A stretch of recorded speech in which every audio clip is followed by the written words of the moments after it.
پاکستان اور دنیا بھر میں لاکھوں دیکھنے اور سننے والوں کو ارشد شریف کا سلام۔ ناظرین، آج ہمارے ساتھ اسلام آباد اسٹوڈیوز میں موجود ہیں سینیٹر سلیم مانڈوی والا صاحب، چیئرمین ہیں senate standing committee on finance کے۔ ان کے ساتھ تشریف فرما ہیں اسد عمر صاحب، ممبر ہیں قومی اسمبلی کی فائنینس کمیٹی کی۔ آپ دونوں کا پروگرام میں شرکت کا شکریہ۔ ناظرین، آج ایک افسوسناک خبر آئی کہ سابق چیف جسٹس سجاد علی شاہ صاحب انتقال کر گئے۔ جسٹس سجاد علی شاہ صاحب 1993 کا جو ڈیسیژن آیا تھا جس میں سابق صدر غلام اسحاق خان صاحب نے نواز شریف صاحب کی حکومت کو کرپشن کے الزامات میں برخاست کیا تھا، اس میں ایک ڈسینٹنگ نوٹ بھی انہوں نے دیا تھا اور انہوں نے کہا تھا کہ پنجاب کے وزیر اعظم کے لیے الگ قانون ہے، سندھ کے وزیر اعظم کے لیے الگ قانون۔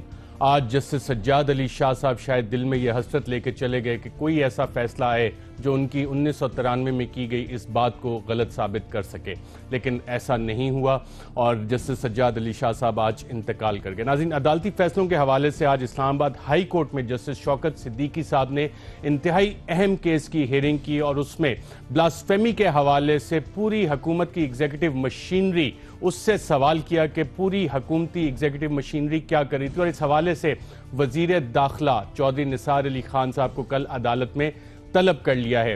جسٹس شوکت صدیقی صاحب نے جو اس حوالے سے ریمارکس دیے انتہائی اہم تھے، اور اس سارے کیس کے پیچھے ایک اور اہم چیز جو چل رہی ہے وہ پاکستان کی شناخت کا ایشو ہے، پاکستان کے آئین کے آرٹیکل 2A کا ایشو ہے جو کہ آبجیکٹو ریزولوشن ڈیفائن کرتی ہے، آئیڈیالوجی آف پاکستان ڈیفائن کرتی ہے۔ لیکن پاکستان میں آج کل کام ایسے ہو رہے ہیں کہ جو بھی شخص اسلام کی، پاکستان کی بات کرے اس کا گلا دبا دیا جاتا ہے، اس کی آواز بند کر دی جاتی ہے۔ اسی حوالے سے عامر لیاقت حسین نے بول ٹی وی پہ بیٹھ کے آواز اٹھانے کی کوشش کی تھی اور پیمرا نے ان کی آواز دبا دی تھی، لیکن آج جسٹس شوکت صدیقی صاحب نے کہا ہے کہ میں اس کیس کے آخری حد تک جاؤں گا، چاہے جو بھی قیمت اس کی ادا کرنی پڑے۔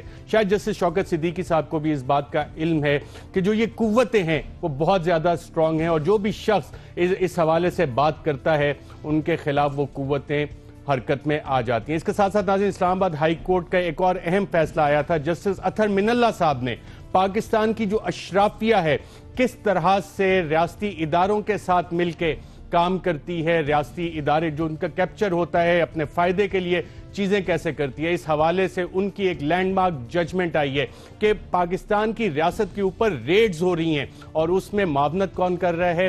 ہمارے بیوروکریٹس کر رہے ہیں۔ اور اس میں زیادہ انٹرسٹنگ بات ناظرین یہ ہوئی کہ جو 2012 میں سی ڈی اے بورڈ کے چند افسران تھے ان سب کو حال ہی میں پروموشنز بھی دے دی گئی ہیں، اور میرے علم میں ذرائع کے ذریعے یہ بات بھی آئی ہے کہ جن افسران نے اس کی نشاندہی کی تھی کہ جناب اتنا بڑا گھپلہ ہو رہا ہے، رولز اینڈ ریگولیشنز کی وائلیشن ہو رہی ہے، حالیہ پروموشن بورڈ میں ان سب کو نظر انداز کر دیا۔ اس سٹوری پہ ناظرین مزید تفصیل سے آنے والے دنوں میں بات کریں گے کہ کون کون سے افسران تھے اس بورڈ میں، ان کا اس حوالے سے کیا رول تھا اور کس کو کس طرح سے نوازا گیا، کس نے اس حوالے سے فیصلے میں جو سی ڈی اے کے بورڈ نے فیصلہ کیا کیا کردار ادا کیا، اور کون لوگ تھے جن کو سزا دی گئی کہ انہوں نے غلطی پوائنٹ آؤٹ کی تھی۔ اس حوالے سے ناظرین جو ایڈوکیٹ تھے کاشف، انہوں نے بہت محنت کی اس معاملے میں، اور بہت کم ہوتا ہے کہ جو پروسیکیوشن ہوتی ہے ریاستی اداروں کے جو سرکاری وکیل ہوتے ہیں وہ اتنی محنت کریں اس کیس کے حوالے سے، اور شاید یہ کاشف جو سی ڈی اے کے ایڈوکیٹ تھے ان کو اس کا کریڈٹ جاتا ہے۔ اس پہ تفصیلاً ناظرین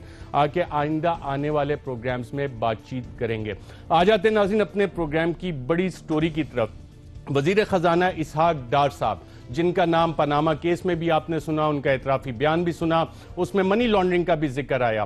آج آپ کو ایک دستاویز دکھا رہے ہیں جو کہ حکومت پاکستان ہے اگست 2013 کا، اور اس میں ایک چیز لکھی ہوئی ہے جو کہ انتہائی حیران کن ہے کہ سوئس اکاؤنٹس میں پاکستانیوں کے 200 ارب ڈالر پڑے ہیں، پاکستانیوں کے 200 ارب ڈالر۔ اگر ہمارے پروڈیوسر آپ کو یہ سمری دکھا سکیں، اس میں باقاعدہ طور پہ پیراگراف نمبر 4 میں لکھا ہوا ہے کہ 200 بلین ڈالر پڑے اور 97 billion worth of Pakistani capital صرف ایک بینک میں وہاں پہ پڑا ہے، اور یہ بتا کون رہا ہے؟ طارق باجوہ صاحب جو کہ اس وقت سیکرٹری ان لینڈ ریونیو تھے اور آج کل سیکرٹری خزانہ ہیں۔ سوال ناظرین یہاں پہ یہ بنتا ہے کہ وزیر خزانہ اسحاق ڈار جنہوں نے یہ سمری دیکھی بھی جب یہ کیبنٹ کو پٹ اپ ہوئی، اور اس میں باقاعدہ طور پہ لکھا ہے the Minister for Finance and Revenue has seen and approved the submission of this summary to the cabinet۔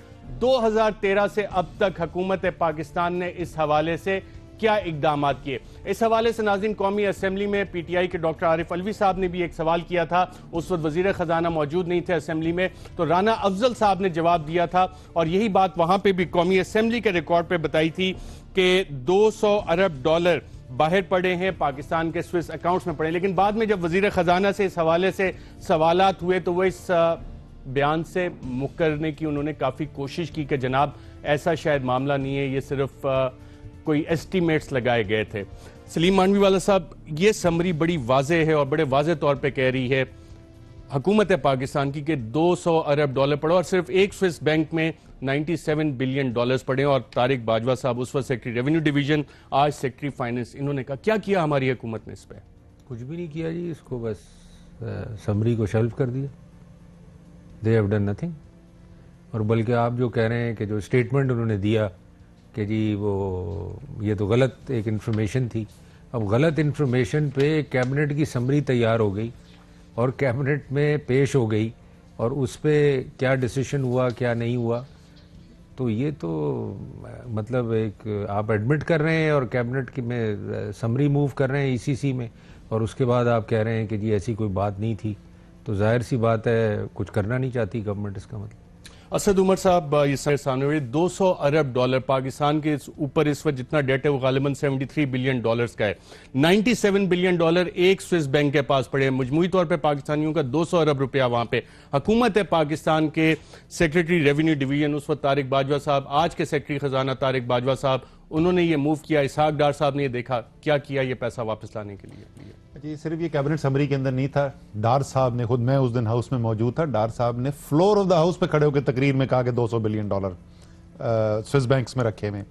اس کے بعد تقریباً 6 ماہ کے بعد میں نے ایک سوال ڈالا کہ بھائی کیا ہوا, جو اقدامات آپ نے اٹھانے تھے سوئٹزرلینڈ سے, کیونکہ دنیا میں آپ کو پتا ہے کہ جب پریشر پڑا امریکہ کی طرف سے 9/11 کے بعد تو قوانین بدلے گئے اور خاص طور پہ سوئس بینکنگ سسٹم کے لاس چینج کیے گئے اور سہولت پیدا کی گئی کہ ملک جو ہیں وہ اپنے ملک سے جو لوٹی ہوئی دولت آ کے سوئس بینکوں میں چھپائی ہوئی ہے اس کو واپس لے سکے, اور لوگوں نے اس پہ اقدامات بھی کیے اور کئی بلین ڈالرز ملکوں میں واپس بھی کیا. سوال کا جو تحریری جواب مجھے ملا اور ریکارڈ کا حصہ ہے, اس کے اندر انہوں نے کہا جی یہ کمیٹی بن گئی تھی جو اس کے اوپر کام کرنے کے لیے, اور اس کی کمیٹی کی جو میٹنگ کی ڈیٹ دی ہوئی تھی وہ آخری میٹنگ 6 ماہ اس سے پہلے ہوئی تھی. 6 ماہ میں میٹنگ نہیں کی تھی. اچھا ذرا سا اگر آپ مجھے موقع دینا کہ دیکھیں ہو کیا رہا ہے, یہ پورا جو اس وقت طریقہ واردات ہے وہ ذرا میں آپ کو بتاؤں. آپ کو ایک طرف نظر آئے گا کہ پاکستان میں اینٹی منی لانڈرنگ لا بھی پاس ہو رہا ہے, بینامی پراپرٹیز کا قانون بھی پاس ہو رہا ہے, تو آپ کو وہاں سے لگے گا کہ یار بڑی واقعی میں سنجیدہ ہیں کہ کچھ نہ کچھ کیا جائے اور یہ چوری کا پیسہ پکڑا جائے جو خاص طور پہ پاکستان سے باہر لے جایا جا رہا ہے.